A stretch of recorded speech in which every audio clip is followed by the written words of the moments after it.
안녕하십니까. CO의 빛의 서진우 본부장입니다. 오늘은 병원 절세 특급 비법 일부 방송 시작하도록 하겠습니다. 제가 방송을 굉장히 오랜만에 하는데 코로나에 걸려가지고 제가 계속 좀 아팠어요. 그리고 목소리도 지금도 100% 돌아온 상태는 아닌데 목소리도 제대로 안 나왔었고, 그리고 콧물, 그리고 기침, 가래 이런 것들이 계속 있어서 방송을 좀 오랜만에 하는 것 같습니다. 양해 부탁드리겠습니다. 자, 병원 절세 특급 비법은 세 가지라고 보시면 될 것 같습니다. 지난 방송에서 제가 방송을 했었던 MSO 법인에 대해서 어떻게 하면 절세를 할 수 있는지 말씀을 드렸고, 그리고 병원 회계 관리. 오늘은 제 지난 방송에 있는 사내근로복지기금 법인과 좀 다르게 병원을 좀 위주로 해서 좀 설명드릴 예정입니다. 자, COEB 병원 사내근로복지기금 2부작으로 준비했고요. 첫 번째는 복지를 왜 해야 되는지, 그리고 복지를 하면 왜 세금이 줄어드는지에 대해서 설명을 좀 드릴 거고요.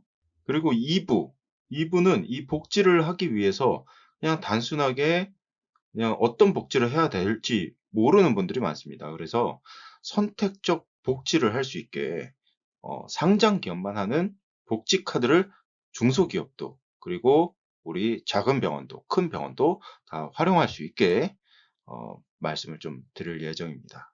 그래서 오늘은 일부 복지를 왜 해야 하는지, 복지를 하면 왜 세금이 줄어드는지에 대해서 설명드리도록 하겠습니다. 자, 원장님들의 최대 고민 딱 두 가지입니다. 제가 병원 상담을 많이 하죠. 병원 상담을 많이 하는데, 대표님들이 이제, 원장님들이 이제 세금에 대해서 굉장히 고민을 많이 하세요. 대부분은 38% 이상 납부를 하고 계시죠. 그러면 건보료까지 하게 되면 굉장히 세금을 많이 내시면서 대한민국의 발전을 위해 힘써 주시는 분들이 우리 원장님들입니다. 그리고 두 번째 고민은 인력난입니다. 가만히 보면 이 방송을 보시는 시청자분들도, 구독자분들도 병원을 가보시면 데스크에 앉아 있는 직원분들이 꽤 많이 바뀌는 거 볼 수가 있습니다. 그거는 요즘 이제 MZ 세대라고 하는데 그냥 본인 마음에 안 들면 그만두는 거예요. 그래서 일반적인 상황에서 다른 병원과 우리 병원이 똑같은 조건이다. 급여가 똑같고 다른 모든 게 다 똑같다라고 했을 때 우리 병원에서는 복지라는 걸 좀 해주면 좀 더 낫지 않겠느냐. 직원분들이 장기 근속에 대해서 좀 더 낫지 않겠느냐. 이 부분에 대해서 좀 고민을 많이 해 보셔야 됩니다. 복지가 좋지 않으면 직원 채용도 어렵고 직원들도 이직을 많이 하죠. 복지 제도가 좋으면 연봉이 낮아도 이직을 하겠다, 입사를 하겠다, 이런 조사가 있었습니다. 오늘 여기 잡코리아에서 조사를 한 거고요. 복지는 두 가지로 나뉩니다. 경제적 복리후생과 비경제적 복리후생. 그럼 경제적 복리후생은 기업이 경제적인 부담을 하는 거예요. 그리고 비경제적은 이런 경제적 부담이 아닌 뭐 시간에 대해서, 그리고 자유에 대해서 좀 보장을 해주는 겁니다. 그럼 어떤 것들이 있는지 좀 살펴보겠습니다. 자, 경제적 복리후생은 4대 보험, 퇴직금, 그리고 어린이집, 미용실, 네일샵 운영, 이런 회사들이 있습니다. 그리고 복지 카드, 복지 포인트 운영, 가족분들의 건강검진까지 지원을 해주는 회사들이 있고요. 출퇴근 교통비 지원을 해주는 회사들, 그리고 밥을 하루 3번 주는 회사도 있습니다. 그리고 기념일마다 선물을 챙겨주는 회사도 있고요. 그리고 대출을 해주는 회사도 있고요. 그리고 경조사가 있을 때 이렇게 좀 도와주는, 경제적으로 우리가 금전적으로 좀 도움을 받을 수 있는 이런 복지가 있고요. 그리고 비경제적 복리후생, 그러니까 경제적이지 않은 것들은 무엇이냐? 자, 유형 근무제가 있고요. 재택근무, 그리고 근무 시간 단축, 그리고 여러 가지 휴가, 그리고 회식 다음 날에는 뭐 술 많이 먹었으니까 오후에 뭐 출근하는 이런 복리후생. 그리고 간혹 보면은 여러 회사들에서 많이 도입을 하고 있는데 요즘 인제 1인 가구가 많다 보니까 반려동물들을 많이 키우죠. 반려동물과 같이 출근할 수 있는, 네, 이런 부분들에 대한 비경제적 복지가 또 있다. 이런 부분들이 진짜 우리 근로자분들을 좀 더 행복하게 해 주고 장기 근속을 유도하는 것들이죠. 그런데 조사를 해본 결과 직장인의 약 35%가 월급 이외에 현금성 복지를 원한다. 그럼 경제적인 거죠. 그래서 현금성 복지를 원한다라는 게 이제 조사가 있었습니다. 그래서 대부분 이제 우리 회사에 가장 필요하다고 생각하는 문화는 뭐냐? 그럼 현금성 복지, 복지 카드나 뭐 이런 것들을 좀 해줬으면 좋겠다. 그리고 워라밸을 높이는 제도, 그리고 수평적인 소통. 요즘 이제 수평적이라는 것들을 많이 하죠. 회사에서도 뭐 직함보다는 뭐 누구누구 씨 이러면서 수평적인 것들을 많이 하는데 이거 굉장히 모르시는 분들이 많아요. 수평과 수평적인 것은 완전히 다릅니다. 그래서 수직 구조에서 수평적인 대우를 해 준다라는 거지 무조건 뭐 회사의 대표든 뭐 말단 직원이든 똑같다 이렇게 생각을 하시면 안 되고요. 그리고 출퇴근과 점심시간 이렇게 좀 유연화시키는 거. 그러니까 일을 좀 급하게 처리해야 된다라고 하면 점심시간까지 또 갈 수 있잖아요. 그랬을 때 좀 점심시간 이후에 또 시간을 더 주는 그런 부분도 있고요. 사내 복지로 인제 그 아침밥을 챙겨 준다든가 뭐 이렇게 유치원, 요즘 인제 경단녀가 없어야 되니까 유치원도 많이 해 줘야 되는 거고요. 그리고 기업 문화가 혁신적으로 필요하다. '혁신이 필요하다.'라고 생각을 합니까? 라는 질문에는 97.3%가 "그렇다."라고 대답을 했습니다. 그러면 좀 특이하게 복지를 하는 회사들을 좀 찾아봤습니다. 복지 제도 때문에 입사하고 싶어 하는 기업들. 자, 마이다스 IT라는 이제 아시아의 구글이라고 불리는 IT 회사죠. 근데 뭐 한편에는 일을 많이 한다는 소문도 있습니다. 그러면 일을 많이 시키니까 복지를 좀 잘해 주자. 그래서 거기는 요 회사는 호텔 출신의 셰프가 이제 뷔페를 늘 먹을 수 있게 마련되어 있고 근속 5 년마다 사주에 유급 휴가가 있습니다. 그리고 매주 화요일에는 회사에서 미용실을 운영을 합니다. 그러니까 요렇게 다양한 복지들을 하고 있고요. 두 번째는 우아한 형제들. 우아한 형제들 우리 많이 썼죠, 코로나 때. 저도 한 달에 한 100만 원 이상 쓰는 것 같은데 배민, 배달의 민족을 운영하는 회사입니다. 그래서 매주 월요일에는 오후 1시 출근, 가족 기념일에는 일찍 퇴근을 시켜주고 그리고 가족까지 상해 보험을 지원을 해준다. 이런 복지가 있다. 그리고 제니퍼 소프트라는 회사는 파주 헤일의 토종 기업입니다. 꿈의 직장이라고들 합니다. 저는 잘 모르겠지만 안 가봐서. 근무 시간 내에 수영이 가능하고요. 그리고 출산 축하금 아이 한 명당 1,000만 원. 아, 이거 돈 많이 벌 수 있었는데 아깝네요. 그리고 교통비, 통신비를 전액 지원을 해주는 복지가 있다. 그리고 데브 시스터즈라는 회사는 주 3회 한 회사가 방문 진료를 해줍니다. 그리고 음료와 디저트 무한 제공. 제가 이렇게 관리하는 회사 중에도 음료, 디저트, 그리고 뭐 이거 냉동 밥, 뭐 사발면 이런 것들 무한으로 제공해 주는 회사가 있습니다. 근데 그 회사는 예, 대표님들이 굉장히 그런 먹을 것들에 대해서 완전히 무한으로 지원을 해 주세요. 예, 굉장히 부럽더라고요. 저도 가면 맨날 그냥 가서 커피 먹고 과자 먹고 막 이렇게 하거든요. 굉장히 좋아요. 그리고 개인 스터디 룸이 있고 힐링 룸이 있습니다. 그리고 ASML 코리아라는 세계 1위 제조기업이죠. 파격적인 복지, 주 4일 근무. 와, 주 4일 근무. 예.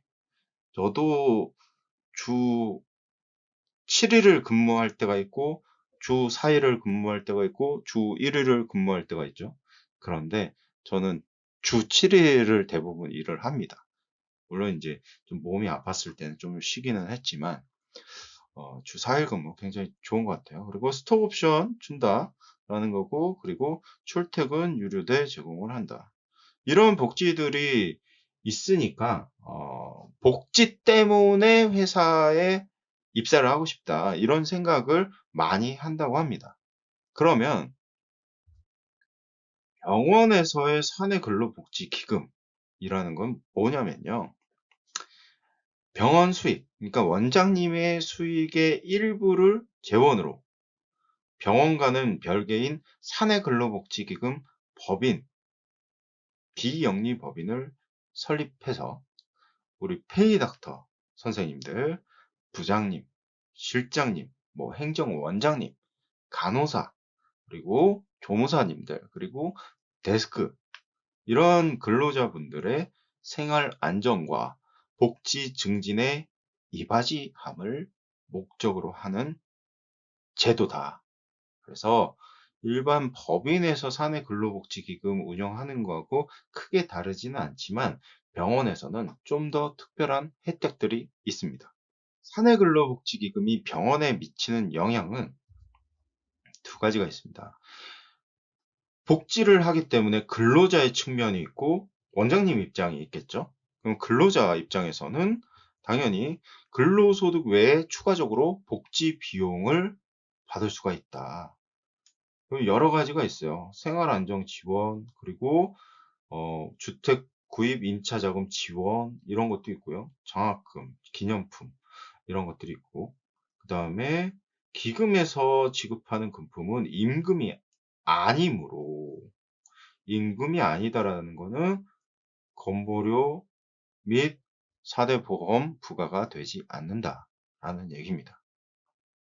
그럼 원장님 입장에서는 실질적인 임금 인상 없이 근로자에게 복지 혜택을 제공할 수 있다.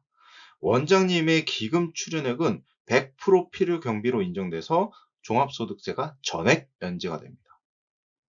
그리고 출연금은 매년 똑같이 해야 된다거나 매년 일정적으로 해야 된다거나 이런 게 없다.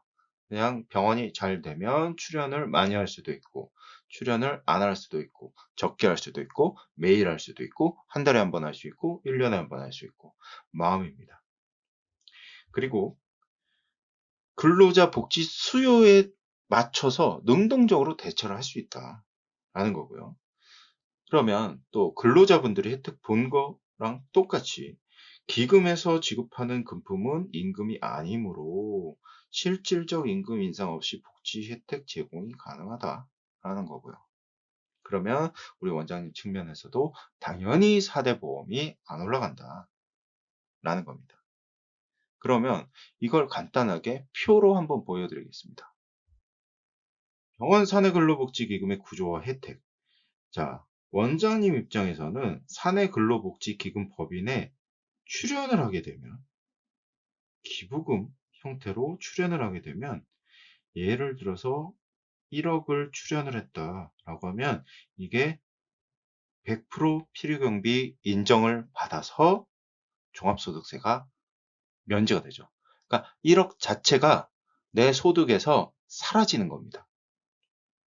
그리고 사내근로복지기금 법인에서 우리 근로자분들, 페이닥터, 간호사, 조무사, 데스크 등등 근로자분들에게 어떤 형태로 고유 목적 사업에 맞게 지급을 하게 되면은 세금이 없다.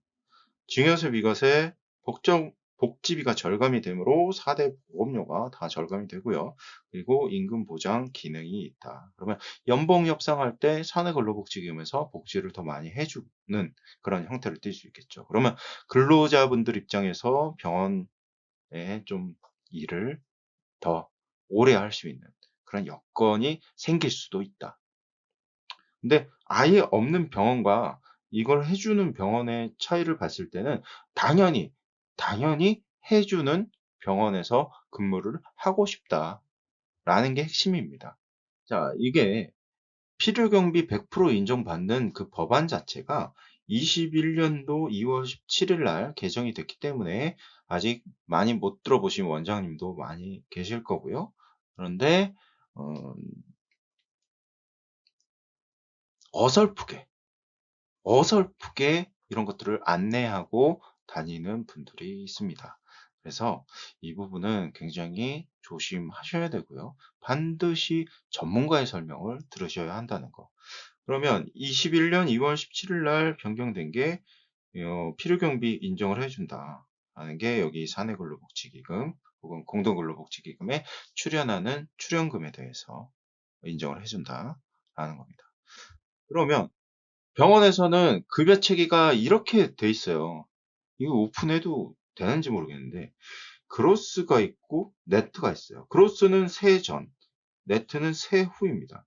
예를 들어서 1,000만 원에 급여 계약을 한다라고 하면 세전 그로스면은 1,000만 원 신고하고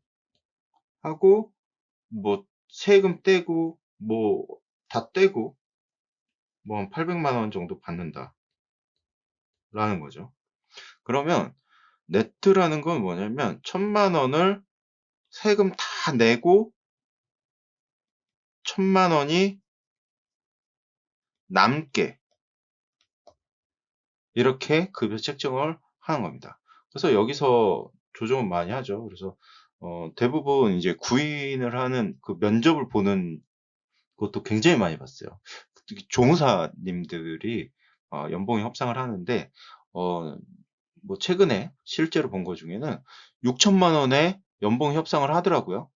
연봉 협상을 하는데 물론 이제 경력이 좀 오래되신 분이었어요. 그럼 당연히 6천만 원 정도 줄 수 있죠, 연애.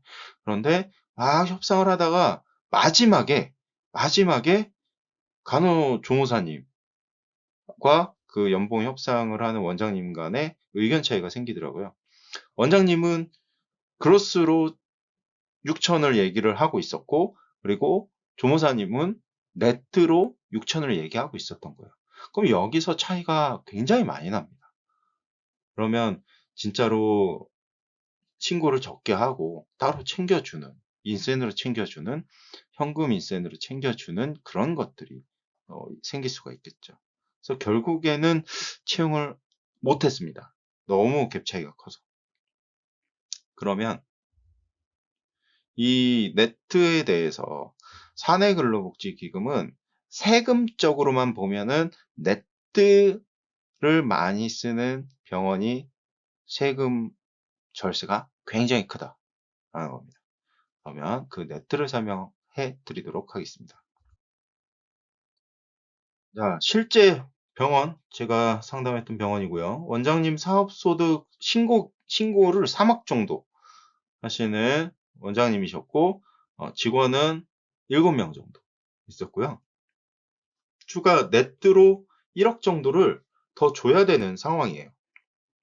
그런데 다들 아시겠지만, 네트로 챙겨주는 부분이 대부분 원장님들이 현금으로 챙겨주죠.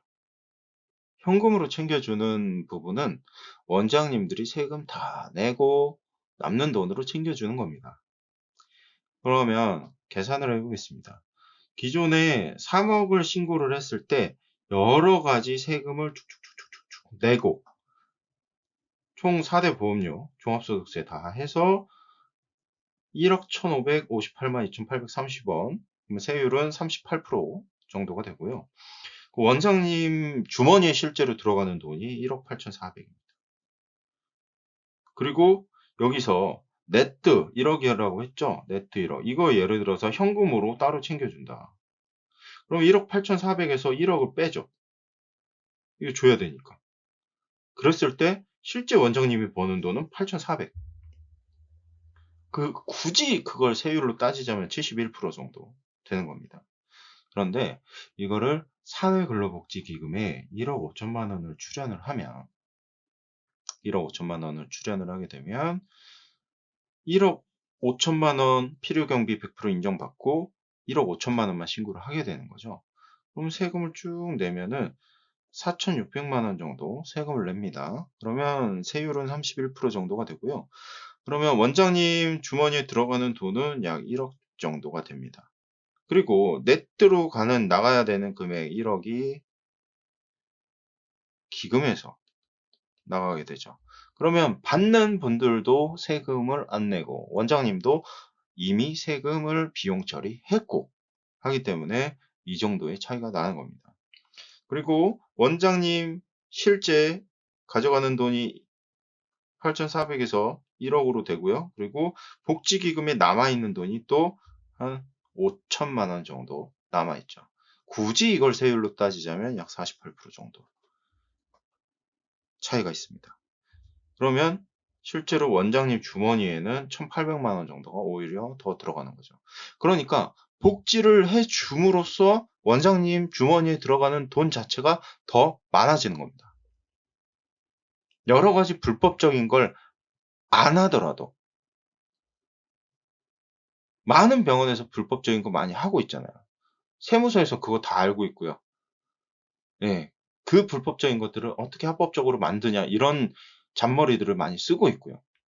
그런데 이거는 우리 진짜 근로자분들, 페이닥터 분들, 실장님, 데스크, 부장님 등등 영업사원도 마찬가지고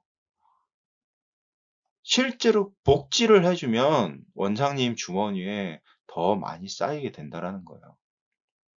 그럼 하나 더 볼게요. 경북 쪽에 있는 병원이고요. 5억 6천 정도 신고하시는 원장님입니다. 직원 한 10분 정도 계시고요. 추가 네트가 한 1억 5천만 원 정도. 그러면 5억 6천 신고했을 때와 2억 원을 출연하고 3억 6천을 신고했을 때하고의 세금의 차이는 크다. 2억 4천의 세금을 낼 것이냐, 1억 4천의 세금을 낼 것이냐. 그러면 처음에 원장님 주머니에 들어가는 돈은 당연히 많이 신고하는 게 더 크겠지만 네트로 빠져나가는 돈까지 다 계산을 했을 때는 원장님 주머니에 들어가는 돈이 1억 6,900과 2억 1,600의 갭 차이가 있다. 그러면 복지기금에도 5천만 원이 남아있다. 그럼 이 갭 차이는 한 4,700만 원 정도 차이가 나는 거죠. 예.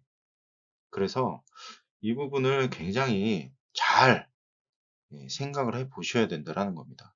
복지만 하더라도 뒤로 돈 빼돌려서 주지 말고요. 복지를 실제로 해 주시면 원장님이 훨씬 돈을 많이 버신다고요. 이 내용이에요. MSO 법인 페이퍼 컴퍼니 만들어 갖고 이상한 거 하면 안 되고 차라리 MSO 법인 만들 구조가 안 된다라고 하면 사내근로복지기금 도입을 하셔 가지고 반드시 이런 것들을 운영을 해 보셔야 된다. 그러면 사내근로복지기금은 어떤 행위들을 할 수 있느냐 딱 두 가지입니다. 대부사업과 지원사업을 할 수가 있는데 대부사업은 실제로 돈을 빌려주는 걸 말하고요. 그러면 우리 인제 퇴직금 한도 내에서 보통은 대부를 해 줍니다. 그리고 여러 가지 것들을 할 수가 있는데 근로자 자녀분들의 장학금, 그리고 근로자의 장학금, 그리고 명절 선물, 그다음에 문화활동, 근로자의 날, 체육활동, 뭐 수영, 골프, 헬스, 뭐 라이딩 등등 이런 것들 장비 사는 것도 지원을 해줄 수가 있고 매달 배우는 이제 그 비용도 줄 수가 있다. 그리고 근로자분들의 어학, 컴퓨터 학원 수강료 가능하고요. 자녀분들의 학원비 지원 가능하고요. 그리고 경조 비용, 그리고 근로자의 뭐 건강 진단비 이런 것들. 병원 창립 기념일의 상품권 지원이 가능하고요. 재난구호금 지급이 가능하고. 근데 여기서 한 가지 체크를 해봐야 될 건 뭐냐면 경조비용 같은 경우에 우리가 개인이든 법인이든 다 똑같아요. 청첩장이든 뭐든 한 장당 20만 원까지만 비용 처리가 인정이 되죠. 사내근로복지기금에서는 한도가 없다라는 거. 그러면 사내근로복지기금의 수혜 대상은 누가 받을 수 있냐? 우리 병원에서 일하는 모든 근로자가 다 가능하고요. 그리고 계약직도 가능하고 아르바이트도 가능하고 임시직도 가능하고 그리고 현장직 우리 병원에서는 영업사원이라고 부르겠죠? 이런 부분들이 다 가능하고요. 그리고 파견 근로자가 가능하고 근로자의 배우자, 가족, 사망한 근로자의 유족 요거는 정관의 규정이 있으면 다 가능합니다. 근데 우리 병원과 관련이 없는 퇴직한 분들이라든가 그리고 요거 대표 원장님은 안 됩니다, 혜택이. 그래서 요렇게 또 운영을 할 수가 있다. 여기서 또 원장님들이 그죠. 나는 안 돼? 라고 하는데 원장님은 이미 복지기금에 출연한 걸로 비용 처리를 100% 받기 때문에 그게 혜택입니다. 그렇기 때문에 굉장히 서운해 하시면 안 되고요. 나는 복지를 하면서 근로자의 도움을 주면서 내가 더 많은 돈을 벌 수 있다. 이것만 생각하시면 됩니다. 자, 그러면 사내근로복지기금 간단하게 사례를 들어서 설명해 보면 이제 병원에서 예를 들어서 페이닥터분이 월급이 1,000만 원이다. 그러면 연봉이 1억 2천이죠? 그러면 자녀분이 요즘에는 학원을 다니면 굉장히 비싸요. 저도 학원비 보고 깜짝깜짝 놀랍니다. 예, 그런데 그래서 이제 월에 학원비로 300만 원 정도 지출을 한다라고 계산을 해봤을 때 연에 한 3,600만 원 정도 지출을 하게 되죠. 그러면 중요한 건 그거예요. 세금 계산은 요 연봉으로 계산을 합니다. 그래서 총 부담세액이 근로소득세 등, 그 다음에 4대 보험료 본인 부담, 그리고 회사 부담 다 해가지고 합산해서 부담액이 한 4천만 원 정도. 이게 병원에서 부담하는 것까지 포함입니다. 이 정도가 나가는데 요거를 병원에서는 급여를 700만 원만 책정이 되어 있고요. 그리고 우리 원장님께서는 출연을 복지기금에 하고 이 사내근로복지기금에서 학원비를 월 300만 원을 지급을 한다. 라고 보면 이 페이닥터 분의 연 수입은 8,400으로 줄어듭니다. 왜? 이 3,600만 원은 소득으로 안 봅니다. 그래서 총 부담액 자체가 2,500으로 줄어드는 거예요. 2,500만 원으로 2,500만 원으로 줄어들고 그럼 이거를 각각 누가 이득을 보느냐? 페이닥터분 기준으로 지금 설명했으니까 페이닥터분은 1,200만 원 정도의 이익이 생기는 거고요. 연에. 그리고 우리 원장님 입장에서는 약 200만 원 정도의 4대 보험료가 절감이 된다라는 겁니다. 그래서 총 합계는 1,478만 8,550원 정도가 절세가 된다라는 겁니다. 그러면 좋은 건 알겠다. 이거 어떻게 설립할 거냐? 네. 설립 절차는 이렇습니다. 기금법인 설립 의결하고요. 준비위원회 갖고 그 다음에 사업계획서, 이사감사 선임하고 정관 작성하고 출연금 협의 보통은 1,000만 원 정도로 합니다. 그 다음에 고용노동부에 인가를 넣습니다. 인가를 넣게 되면 평균적으로 한 달 정도 걸리고요. 운 안 좋으면 2달까지도 갑니다. 그럼 여기서 인가증이 나와요. 인가증이 나오게 되면 여기서 이제 설립 등기를 합니다. 그러면 요거는 법원이죠. 그래서 등기를 하게 되면은 이제 등기가 끝나요. 이것도 2주 정도 잡고 그 다음에 이제 비영리법인이기 때문에 사업자 등록증이 아니라 고유번호증을 수령을 하게 됩니다. 여기까지 이제 오게 되면 여기서 이제 인수인계를 하는데 뭐냐 법인 통장 만들고 등등을 하게 됩니다. 그 다음에 이제 사내근로복지기금 법인을 운영을 하면 되는 거죠. 자, 그럼 준비위원회 구성은 딱 두 가지입니다. 사내근로복지기금은 하나의 병원이 하나의 기금을 설립을 하는 거고 공동근로복지기금은 2개 이상의 법인이 하나의 기금을 설립하는 걸 말합니다. 그러면 하나의 병원과 2개의 병원의 차이점을 좀 설명을 드리겠습니다. 하나의 기금, 병원에서 하나의 기금을 만들게 되면 사용자 측, 우리 일단은 대표 원장님 한 분, 그 다음에 이 병원에서 굳이 혜택을 받아도 되지 않는 믿을 만한 분이 이렇게 사용자 측으로 가요. 그럼 사용자 측은 복지기금 혜택을 받을 수가 없습니다. 그리고 감사 한 명이 들어가고요. 감사는 누가 들어가도 상관은 없습니다. 그리고 근로자 측에 이사 두 분이 설정을 하게 되는데 보통 이제 페이 닥터 분들이나 이제 실장님들 이렇게 하고요. 감사 들어가고. 요 근로자 측은 다 혜택을 받을 수가 있어요. 혜택을 받을 수가 있기 때문에 누가 들어가도 상관이 없다. 그리고 공동근로복지기금은 병원 1에서 근로자 측과 사용자 측이 각각 한 명씩, 병원 2에서 사용자 측과 근로자 측 이사가 각각 한 명씩.